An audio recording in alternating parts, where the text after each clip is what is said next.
ये पल थे साल 1936 के, जब अगस्त के महीने में जर्मनी के शहर बर्लिन में 11वें ओलंपिक खेलों का आयोजन हो रहा था और जर्मनी के राष्ट्रपति एडोल्फ हिटलर दुनिया के सबसे बड़े खेल मेले का उद्घाटन कर रहे थे।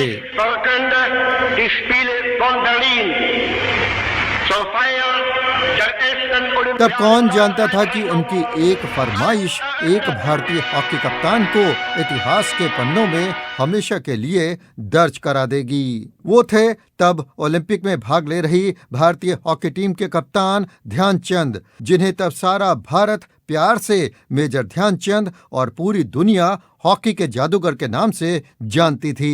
हिटलर भी उनके बहुत से किस्से सुन चुके थे। सेमीफाइनल में भारत ने फ्रांस को 10-0 से हराकर फाइनल में जर्मनी से भिड़ने का हक हासिल किया। दूसरी तरफ जर्मनी ने नीदरलैंड्स को सेमीफाइनल में 3-0 से हराया। Final of the Olympic hockey. The wonderful Indian team in the white shorts, who so far have scored 30 goals to naught in the tournament, are playing Germany. Final मुकाबला 14 अगस्त को होना था, वो भी कांस्य पदक के मुकाबले के फौरन बाद, लेकिन भारी बारिश के कारण इसे 15 अगस्त को खेला गया। तब भारतीय टीम ब्रिटिश झंडे के नीचे खेल रही थी, लेकिन तब की टीम के मैनेजर पंकज गुप्ता ने फाइनल से पहले सभी खिलाड़ियों को तिरंगे की शपथ दिलाई। फाइनल में खचाखच भरे स्टेडियम में खुद जर्मनी के राष्ट्रपति एडोल्फ हिटलर मौजूद थे। मध्यांतर तक भारत ने 1-0 की बढ़त बनाई, लेकिन उसके बाद ध्यानचंद ने अपने जूते उतारे और नंगे पांव गीले मैदान में खेलने का फैसला किया और भारत ने एक के बाद एक गोल करने शुरू कर दिए। हैरान जर्मनी खिलाड़ियों ने रफ टफ खेलना शुरू कर दिया।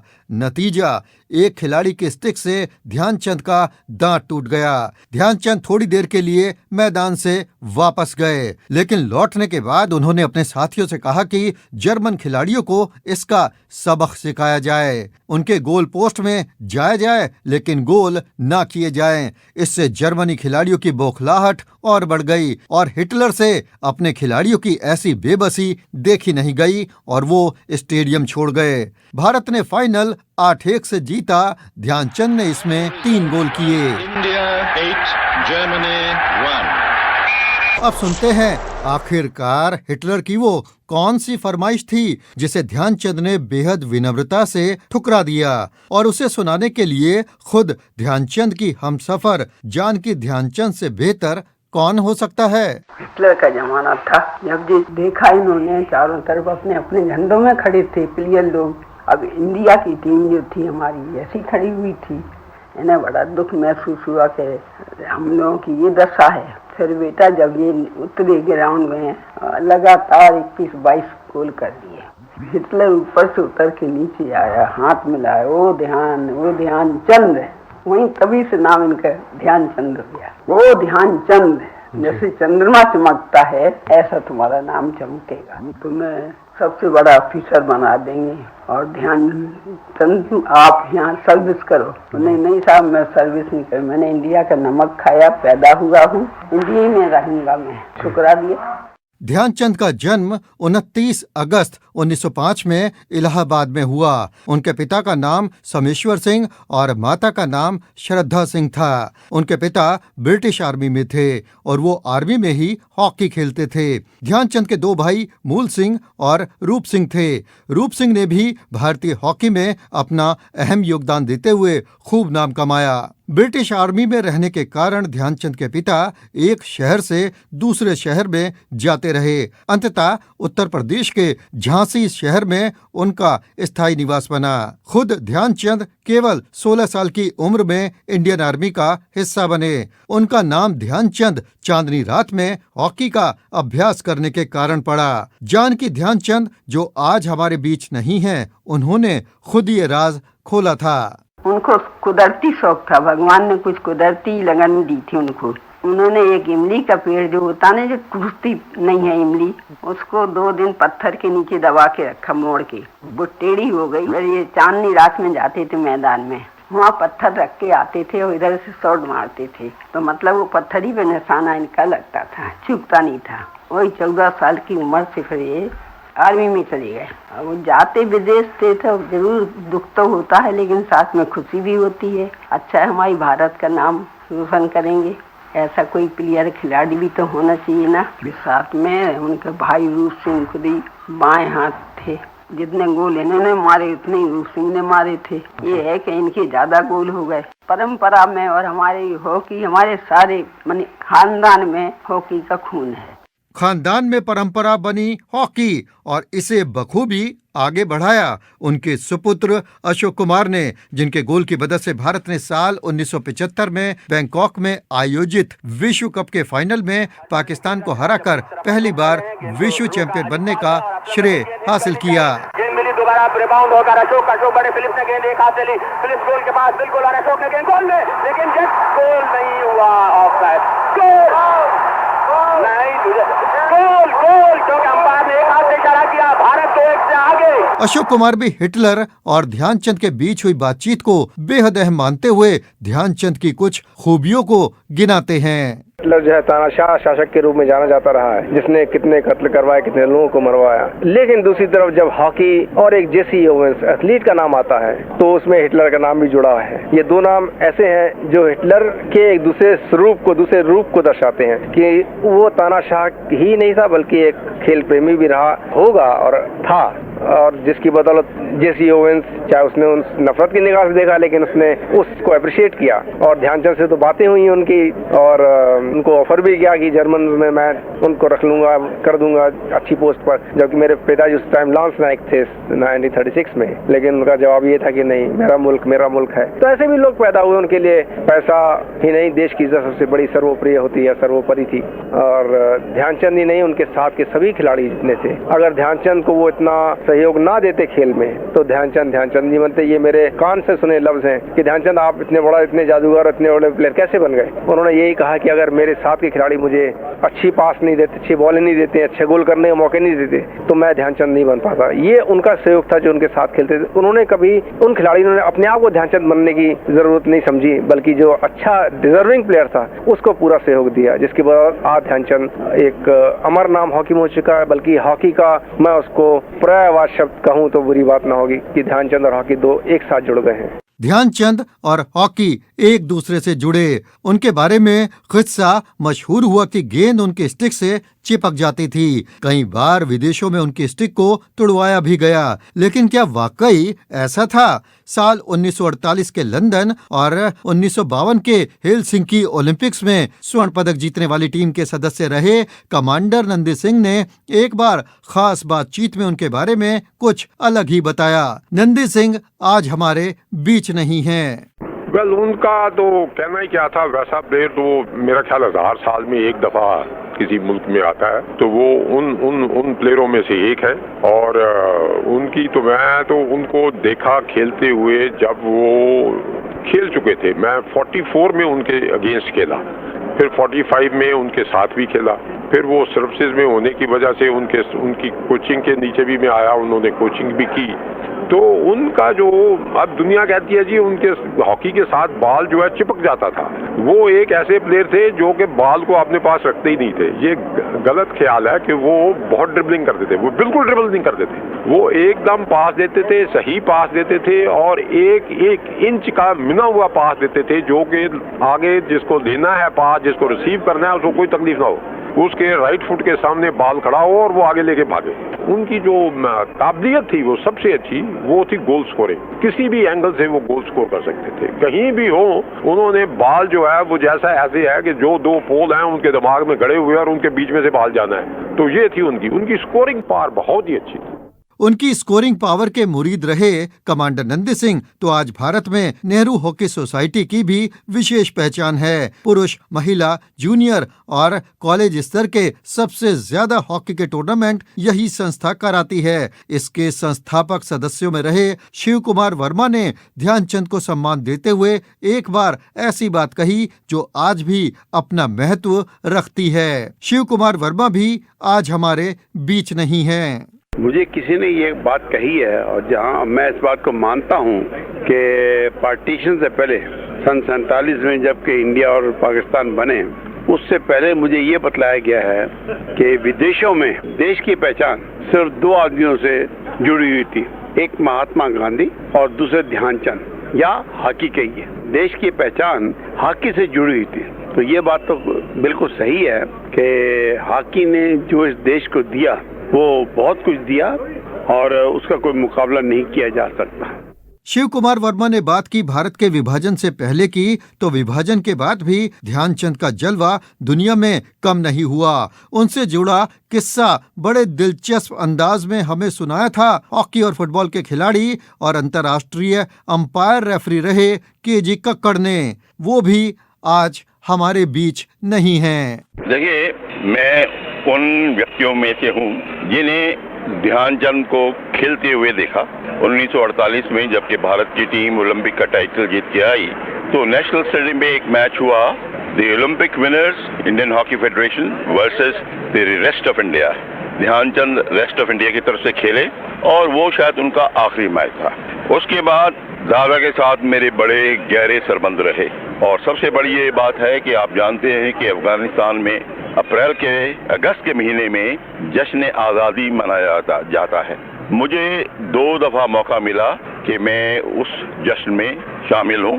पहले 1949 में जबकि भारत की इंडियन हॉकी फेडरेशन की टीम अफगानिस्तान गई हुई थी और दूसरी दफा 1952 में जबकि उन्होंने दादा ध्यानचंद को बुलाया हुआ था एज चीफ गेस्ट। ये जो जर्नी थी 1952 की, वो हमने दिल्ली से पेशावर तक बाई ट्रेन की और लाहौर पर जब हम आए वो पाकिस्तान का हिस्सा बन चुका था, तो इतना हजूम था कि वहाँ के जो प्लेटफॉर्म टिकट थे वो ख़त्म हो गए। हर एक चाहता था कि वो दादा ध्यानचंद से मिले। और आप अगर जानते हैं कि दादा ध्यानचंद पंजाब रेजिमेंट में थे और सारी हॉकी उन्होंने पंजाब रेजिमेंट की तरफ से जेहलम में ही खेली, तो वहाँ के लोग जो थे वो दीवाने थे, फिदा थे, वो चाहते थे कि इस व्यक्ति के हम दर्शन करें। और जब वो गाड़ी पेशावर पहुंची, जो कि आखिरी पाकिस्तान का रेलवे डेस्टिनेशन है, तो वो गाड़ी 3 घंटे लेट थी और हमारे पास कितना खाना था मुझे मालूम नहीं, तो उस खाना को डिस्पोज करते हुए हमें बहुत मुश्किल हुई। अफगानिस्तान जैसे देश में जहां हॉकी नहीं खेली जाती, अगर वहां ध्यानचंद के दीवाने थे, तो भारत में भी जिसने एक बार हॉकी पकड़ी वो ध्यानचंद को अपने ज़हन से निकाल नहीं सके। साल 1975 में विश्व कप हॉकी टूर्नामेंट जीतने वाली भारतीय टीम के कप्तान रहे अजीतपाल सिंह एक बेहद आसान उदाहरण देते हुए ध्यानचंद को खास स्थान देते हैं। देखो जी, दादा ध्यानचंद जो है उनको हम हॉकी के, जैसे कि हम फादर ऑफ द नेशन कहते हैं, और हॉकी के अगर फादर कहें तो हम बिल्कुल सही कहेंगे, क्योंकि दादा ध्यानचंद एक ऐसे खिलाड़ी हैं हॉकी में जिन्होंने उस टाइम पे, जबकि हॉकी और इंडिया के हालात ऐसे थे कि हम काफ़ी बैकवर्ड थे, उस टाइम पे हॉकी खेल के अपना नाम रोशन किया, अपने मुल्क का नाम रोशन किया और अपने मुल्क के लिए बड़े बड़े खिताब जीते। और मुझे अभी भी याद है, मैंने अखबारों में पढ़ा है, मैं उनसे बहुत छोटा हूँ क्योंकि वो बहुत बड़े हैं हॉकी में उम्र में। उनका बेटा अशोक मेरे साथ खेलता रहा है, मेरे से जूनियर है। और उन्होंने उस टाइम पे मुझे याद है कि जब वो खेल रहे थे तो बर्लिन में, तो जो हिटलर थे उन्होंने ये कहा था कि आप अगर मेरे पास आ जाएंगे तो मैं आपको अपनी जर्मन फौज में ले लूँगा और आपको मेजर अफसर बनाऊँगा। तो उसी वजह से दादा ध्यानचंद को यहाँ इंडिया में प्रमोशन भी मिली और उसके बाद इज्जत भी मिली। पहले दादा ध्यानचंद मेरे ख्याल रैंक्स में थे उस टाइम। ऐसे है कि जो खिलाड़ी है यहाँ जिसने इतना नाम रोशन किया, तो उसको अगर हमारा मुल्क उसको रिकग्नाइज करता है, ऑनर करता है, उसकी इज्जत करता है, तो वो जायज़ है, वो उसका हक है। वो उस हक को अपने खून पसीने से कमाता है, जीतता है। दादा ध्यानचंद को जो भी इज्जत मिली है वो डिजर्व करते हैं। He is the father of Indian hockey. और मैं मानता हूँ कि अगर इंडियन हॉकी यहाँ पैदा हुई है तो कुछ ऐसे स्तंभ हैं जिनकी वजह से यहाँ हॉकी का जाग लगा है। जाग समझते हैं आप, पंजाबी में कहते हैं जैसे दूध जमाना हो तो उसमें थोड़ा सा खट्टा लगाना पड़ता है। बड़ी बड़ी मतलब अचीवमेंट्स हैं जिसके में हम ओलंपिक गोल्ड मेडलिस्ट कह सकते हैं और अच्छे अच्छे खिलाड़ी पैदा किए। तो ये लोग हैं जिन्होंने हॉकी यहाँ हमारे मुल्क में उसका जाग लगाया। वैसे खेलों में अगर इत्तेफाक शब्द ना जुड़े तो बात बनती नहीं। कुछ ऐसा ही इत्तेफाक ध्यानचंद और अहमद शेर खान के साथ हुआ, जो साल 1936 के बर्लिन ओलंपिक में साथ साथ खेले। वक्त ने करवट ली और उसके बाद ध्यानचंद के साहबजादे अशोक कुमार और अहमद शेर खान के साहबजादे असलम शेर खान एक साथ भारतीय टीम में खेले। अशोक कुमार और असलम शेर खान 1975 में विश्व कप जीतने वाली टीम के अहम खिलाड़ी रहे। आज भी असलम शेर खान को याद है कि कैसे देश में कदम रखते ही टीम का स्वागत हुआ और अशोक कुमार की मां जानकी ध्यानचंद कैसे उनके परिवार से विशेष लगाव रखती थी। असलम शेर खान जानकी ध्यानचंद को ध्यानचंद की कामयाबी की कुंजी मानते हैं। वो भी बहुत ही अच्छी थी और जब वो तो बड़ा अच्छा मौका था जब वो आई हुई थी और हमारी मदर भी थी एयरपोर्ट पे। जब हम लोग 75 में वर्ल्ड कप जीत के आए 75 में कोलमपुर से एयरपोर्ट पे बहुत ही महान स्वागत हुआ और बहुत ही बड़ा स्वागत था हॉकी के इतिहास में दिल्ली एयरपोर्ट पे। तो वो वक्त वो वहाँ पर थी और मतलब एक आध दो बार और उनसे पहले भी मुलाकात हुई थी, लेकिन वो पीरियड में हम लोग फिर बहुत साथ रहे क्योंकि कई जगह पर हमारी मदर को और उनकी अशोक की मदर ध्यानचंद जी के मिसेस थी। तो मैं समझता हूँ कि वो बहुत ही खुश मिजाज औरत थी और बहुत ही मोहब्बती थी और सिंपल, और उनका बड़ा योगदान था कि उन्होंने इतने बच्चों को अपने उस पर उनको लिखाया, पढ़ाया, बढ़ाया और खिलाया। और दादा तो हॉकी खेलते रहे, उसके बाद में दादा रिटायर्ड होके भी हॉकी के जब तक उनका चलना फिरना अच्छा रहा तो उनकी एक्टिविटी रहती थी। लेकिन ये सही है कि उनका भी ध्यानचंद जी की लाइफ में एक बहुत बड़ा योगदान था जानकी जी। वाकई हम सफर हो तो ऐसा हो जिसे बस अपने जीवन साथी की उस अदा पर फिदा होना आता हो जिसका लोहा पूरी दुनिया मानती हो। एक किस्सा सुनिए जानकी ध्यानचंद से। एक बात हमें याद आई है कि ये जब गए कलकत्ता खेलने को, 2 महीने की छुट्टी मिलती थी ना आर्मी से, कलकत्ता गए खेलने को, तो एक प्लेयर ने इनको एक सर में हॉकी मार दिया। उन्होंने उस लड़के का प्लेयर का कंधा थपथपाया, शाबाश बेटा, कोई बात नहीं है। अब 10 मिनट रह गए थे खेलने का, 10 मिनट में इनने 3 गोल ठोक दिए। तो कहने लगे मैंने बदला ले लिया। बदला लेने का अपना अंदाज रहा ध्यानचंद का। तो अशोक कुमार भी जब जब जर्मनी गए ध्यानचंद के चाहने वालों को तब तब वहां पाया। 72 की बात है, हम प्रैक्टिस करने के लिए वहाँ पर हमारी टीम मौजूद थी ग्राउंड के ऊपर और हम लोग प्रैक्टिस कर रहे थे। तो एकाएक मैंने देखा कि स्ट्रेचर के ऊपर एक शख्स चले आ रहे हैं, लोग उनको लेके आ रहे हैं। तो उन्होंने पूछा, इंक्वायर किया कि अशोक कुमार कौन है, तो उन्होंने पता तो मुझसे मिलने आए और उसके बाद वो इतने भावपूर्ण तरीके से उन्होंने मुझसे बातें करी ध्यानचंद के बारे में। और उस टाइम की कटिंग्स जो 36 की कटिंग्स जर्मन में निकली थी वो उन्होंने मुझे दिखाई और एक बंडल जो था वो पूरा दिखाया कि ये तुम्हारे पिताजी Dhyan Chand, father was like this like that, like छोटी टूटी फूटी अंग्रेजी में, बट आई कुड अंडरस्टैंड कि इन्होंने क्या कहना चाहते हो। तो ध्यानचंद के अंदर ऐसी क्या खास बात रही होगी उस जमाने में, 36 में ब्रिटिश आर्मी में रहे और सिपाही से मेजर के पद तक पहुंचे, ये भी एक बहुत बड़ी बात उस जमाने में जबकि हम गुलाम देश के निवासी थे।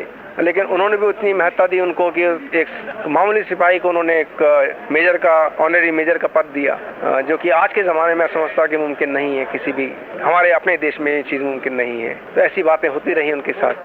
वक्त बदला और भारत आजाद हुआ। आजादी के बाद भी साल 1980 तक तो भारत में हॉकी ही छाई रही, जब भारत ने मॉस्को में हुए ओलंपिक खेलों में अपना आखिरी स्वर्ण पदक भी जीता। लेकिन इसी बीच 1936 के बाद तो अगले ओलंपिक खेल 1948 में ही हुए, क्योंकि विश्व युद्ध के कारण 1940 के टोक्यो जापान और हेलसिंकी फिनलैंड के अलावा 1944 के लंदन ओलंपिक खेल रद्द हो गए। 1948 में ओलंपिक खेलों का आयोजन लंदन में हुआ, जहां किशन लाल की कप्तानी में भारत ने स्वर्ण पदक जीता। आजाद भारत के लिए हॉकी में मिला ये पहला स्वर्ण पदक था। इसके बाद 1952 में कंवर दिग्विजय सिंह बाबू की कप्तानी में हेलसिंकी और साल 1956 में बलबीर सिंह की कप्तानी में भारत ने मेलबोर्न में हुए ओलंपिक खेलों में स्वर्ण पदक जीता। इसमें खास बात यह है कि बलबीर सिंह 1948 और 1952 में एक खिलाड़ी और 1956 में एक कप्तान के तौर पर खेले। बलबीर सिंह आज भी एक स्वस्थ जीवन बिता रहे हैं और वो बताते हैं कि कैसे ध्यानचंद और वो कुछ हद तक एक समान रिकॉर्ड बनाते हैं। ध्यानचंद का मैंने 1936 में, मैं शायद 8वीं क्लास में था, उनको जो बर्लिन ओलंपिक में गोल करते देखा था। तो मैं उस वक्त गोलकीपर खेलता था, हॉकी का गोलकीपर, और उस वक्त मेरे मन में आया कि कभी उसको कॉपी करें और जो रोल मॉडल होते हैं तो उसको टारगेट बना के वहाँ पहुँचे। तो परमात्मा ने इतनी मदद की कि वहाँ तो पहुँच गए, 3 गोल्ड मेडल भी जीत लिए, जीते हुए कैप्टन भी ओलंपिक के बन गए, गोलों का रिकॉर्ड भी कर दिया, बराबर हो गए। पर मैं उसे अच्छा समझता हूँ फिर भी, हालांकि मेरा रिकॉर्ड इस वक्त जो ओलंपिक का 100 साल की हॉकी में है, वो record most goals in any Olympic final वो मेरे नाम पे है। फाइनल में और सेमीफाइनल फाइनल में वो 9 में से 8 गोल वो भी मेरे नाम पे है। ये इंटरनेट में वर्ल्ड हॉकी में है। वाकई बलबीर सिंह ने जो कहा वो सच है कि उनके आदर्श खिलाड़ी ध्यानचंद ने भी उन्हीं की तरह साल 1928 के एम्स्टर्डम खेलों में जयपाल सिंह और साल 1932 के लॉस एंजलिस ओलंपिक खेलों में लाल शाह बुखारी की कप्तानी में एक खिलाड़ी और साल 1936 में बर्लिन ओलंपिक खेलों में एक कप्तान के रूप में हिस्सा लिया। ध्यानचंद और बलबीर सिंह की मौजूदगी के रहते भारत ने लगातार 6 बार ओलंपिक खेलों में हॉकी का स्वर्ण पदक जीता। वैसे हॉकी को पहली बार साल 1908 में लंदन में हुए ओलंपिक खेलों में जगह मिली, वहां भारतीय टीम नहीं खेली। 1920 में भी भारत ने ओलंपिक खेलों में हिस्सा नहीं लिया और साल 1928 में एम्स्टर्डम में भारत पहली बार हॉकी में उतरा और ऑस्ट्रिया को 6-0, बेल्जियम को 9-0, डेनमार्क को 5-0, स्विट्जरलैंड को 6-0 और नीदरलैंड्स को 3-0 से हराकर पहले पायदान पर रहा। 1932 के लॉस एंजलिस ओलंपिक खेलों में तो भारत ने जापान को 11-1 और अमेरिका को 24-1 से हराकर स्वर्ण पदक जीता। 1936 के ओलंपिक खेलों में भारत ने ध्यानचंद की कप्तानी में हंगरी को 4-0 से, अमेरिका को 7-0 से, जापान को 9-0 से और फ्रांस को 10-0 से हराकर फाइनल में जगह बनाई और उसके बाद हिटलर की मौजूदगी में ही मेजबान जर्मनी को फाइनल में 8-1 से हराया। ध्यानचंद को दुनिया यूं ही हॉकी का जादूगर नहीं कहती थी। हॉलैंड में तो उनकी स्टिक तोड़वाकर देखी गई कि कहीं उसमें चुंबक तो नहीं लगा, लेकिन उनके चुंबकीय खेल को मान्यता देते हुए वियना में स्पोर्ट्स क्लब में उनकी एक मूर्ति लगाई गई जिसमें उनके 4 हाथ और उसमें 4 स्टिक दिखाई गई है। आखिरकार 2 हाथ और 1 स्टिक से कोई खिलाड़ी ऐसा करिश्माई खेल कैसे दिखा सकता है। असलम शेर खान बताते हैं कि कैसे उनके वालिद अहमद शेर खान, जो खुद ध्यानचंद की 1936 की टीम में थे, साथ साथ झांसी में खेले और कैसे महारत हासिल हुई थी ध्यानचंद को। देखिए, मेरे जहन में तो चूंकि जब बहुत कम उम्र से ही घर में तो हम मतलब ओलंपिक चैंपियन के घर में पैदा हुए और वो भी 1936 ओलंपिक के, जिसमें कैप्टन भी थे दादा ध्यानचंद और उनका वो सबसे नुमाया टूर्नामेंट था और बहुत बड़ा टूर्नामेंट था। यानी उस वक्त तक के ओलंपिक में चूंकि हिटलर का जमाना था, जर्मनी का उरूज था और जर्मन में वो बर्लिन में हो रहा था, तो बहुत ग्रैंडियर लेवल पे वो टूर्नामेंट ओलंपिक गेम्स हुए थे। तो नेचुरल था कि वालिद साहब के किस्से हमने सुने हैं, तो ध्यानचंद जी के लिए उनका यही था कि हम लोगों के लिए कि, और जैसे उनका भी मिजाज वही था कि वो खिलाड़ी चाहते थे तो फिर परफेक्ट खिलाड़ी। उनका कहना था कि ध्यानचंद एक ही चीज पसंद करते थे, परफेक्शन। तो उसके लिए वो खुद, उनका कहना था कि हम लोग अपनी परफेक्शन को बनाने के लिए चांदनी रात के अंदर हम लोग है ना हॉकी खेलते थे। कल हमें इसी ग्राउंड पे खेलना है तो आज थोड़ा इसके ऊपर अभ्यास कर लें ताकि ये पता चल जाए कि बॉल कहाँ जा सकती है, किस तरह की है। तो प्रैक्टिस करना उनका मतलब जो था, और उनकी प्रैक्टिस के साथ ये था कि टोटल परफेक्शन, मिस्टेक नहीं आए। तो हमारे फादर अक्सर कहते थे कि वो उन्होंने अपने साथ उनको ध्यानचंद जी अपने क्लब में भी 1-2 साल ऑल इंडिया टूर्नामेंट खिलाने साथ रखा उन्होंने। वो हमारे फादर वैसे राइट आउट खेलते हैं अहमद शर का, तो उनको उन्होंने झांसी हीरोज में राइट इन खिलाया अपने साथ। तो उनका ये था कि वो बाल जब प्लेयर को जब उन्हें बाल देना होती थी इनको लेफ्ट से, तो वो बाल सीधी मांगना चाहते थे, बिल्कुल उसको सीधी कर दो। मतलब किसी लड़के को पास करना है तो उसको पास दिया, उन्होंने उसको सीधी कर दी, उन्होंने आगे उसको रिसीव कर। तो मतलब उनका ये था कि बिल्कुल जिस जगह मुझे चाहिए बाल मुझे वहाँ चाहिए। ठीक है ना। तो वो मेरे फादर से बहुत मतलब मुतासिर थे, इसलिए उन्होंने वो मतलब झांसी रोड से भी अपने साथ खिलाया नेशनल लेवल का। ये सब किस्से सुने हुए परफेक्शन जो है ना, मेन चीज ये कि मुकम्मल नुमाया, बिल्कुल नुमाया खिलाड़ी, बिल्कुल आउटस्टैंडिंग जिसे कहना चाहिए। तो वो दादा की वो यूएसपी थी, उसके खेलना है तो आउटस्टैंडिंग खेलना है। तो वही बातें जो है उनको दुनिया का एक अजूबा ही कहना चाहिए कि दुनिया के ऐसे हॉकी प्लेयर निकले जो आज तक उनके लगेगा कोई दुनिया के अंदर किसी भी मुल्क का आदमी उतना नाम नहीं कर पाया जितना ध्यानचंद जी का। जैसे ब्रैडमैन के लिए कहा जाता है कि ये बात परफेक्ट बैट्समैन, तो वो चीज वही थी उनकी खूबी कि वो हर चीज को परफेक्ट आती। और जो बात दुनिया ने कही वही बात असलम शेर खान ने भी कही। दरअसल ध्यानचंद को हॉकी में वही मुकाम हासिल था जो डॉन ब्रैडमैन को क्रिकेट और पेले को फुटबॉल में। तभी तो एक बार साल 1935 में ध्यानचंद की मुलाकात ऑस्ट्रेलियाई दौरे के दौरान जब डॉन ब्रैडमैन से हुई तो डॉन ब्रैडमैन ने उनका खेल देखकर कहा, आप तो क्रिकेट के रन की तरह गोल बनाते हैं। इसके अलावा साल 2012 में लंदन ओलंपिक के दौरान एक मेट्रो स्टेशन का नाम ध्यानचंद के नाम पर रखा गया। ध्यानचंद को याद करते हुए असलम शेर खान एक और किस्सा सुनाते हैं। वो जैसा कि आपने बताया कि हमारे फादर से भी हमने खूब सुना उनके बारे में जब वो खेलते थे यानी खिलाड़ी के रूप में, और अशोक कुमार जो हमारे साथी खिलाड़ी थे और हमारे साथ इंडियन एयरलाइंस में हम लोग एक ही कॉलोनी में रहते थे। तो दादा ध्यानचंद जी अक्सर अशोक के जब आते थे तो हम लोगों को दादा से बात करने का बहुत मौका मिलता था। निहायत ही सीधे और शरीफ आदमी थे और डाउन द अर्थ उनकी जो सोच थी वो बहुत ही अच्छी थी। और जैसे जब मैंने उनसे एक बार ध्यानचंद जी से कहा कि दादा मैं रिटायर्ड होना चाहता हूँ, तो कहने लगे क्या बात करते हो। उनका जो एक थोड़ा वो इंग्लिश लहजे में बोलते थे, क्या बात करते हो मैम, तुम्हारी क्या उम्र है। मैंने कहा साहब 32-33 साल के हो गए। तो कहने लगे कि क्या बात करते हो, ये उम्र तो शऊर आने का होता है, यानी बाशऊर हॉकी खिलाड़ी तो इस उम्र में जाके बनता है आदमी। तो उनका एक जो बातें होती थी, जो उनकी सच्चाई थी, एक बहुत ही नेक और सच्चे इंसान भी थे। बहुत महान खिलाड़ी थे लेकिन इंसान भी बहुत ही बेहतर थे और बहुत ही उनकी जो सादगी और जो सिंपलिसिटी थी, उनके जहन में ये नहीं आता था कि उनके साथ कोई अन्याय हुए और नहीं हुए। मेजर ध्यानचंद, दादा ध्यानचंद, हॉकी के जादूगर ध्यानचंद, ऐसे कई नामों से ध्यानचंद भारतवासियों के दिल में आज भी बसे हैं। अपने हॉकी जीवन में उन्होंने 400 से ज्यादा गोल किए। वो साल 1956 में 51 साल की उम्र में आर्मी से मेजर के पद के साथ रिटायर हुए। भारत सरकार ने हॉकी में उनकी उल्लेखनीय सेवाओं के लिए उन्हें पद्म भूषण पुरस्कार से सम्मानित किया। 3 दिसंबर 1979 को दिल्ली के एम्स अस्पताल में उन्होंने अपने जीवन की अंतिम सांस ली। लेकिन हर भारतीय की सांस आज भी हॉकी में उनके नाम से ही धड़कती है। उनके सम्मान में 29 अगस्त को हर साल भारत में राष्ट्रीय खेल दिवस मनाया जाता है। दिल्ली के राष्ट्रीय स्टेडियम का नाम भी अब मेजर ध्यानचंद स्टेडियम है, जहां उनकी एक मूर्ति भी है। हाल ही में इंडोनेशिया में समाप्त हुए 18वें एशियाई खेलों के दौरान तमाम भारतीय खिलाड़ियों ने उन्हें वहां अपने ही अंदाज में याद किया।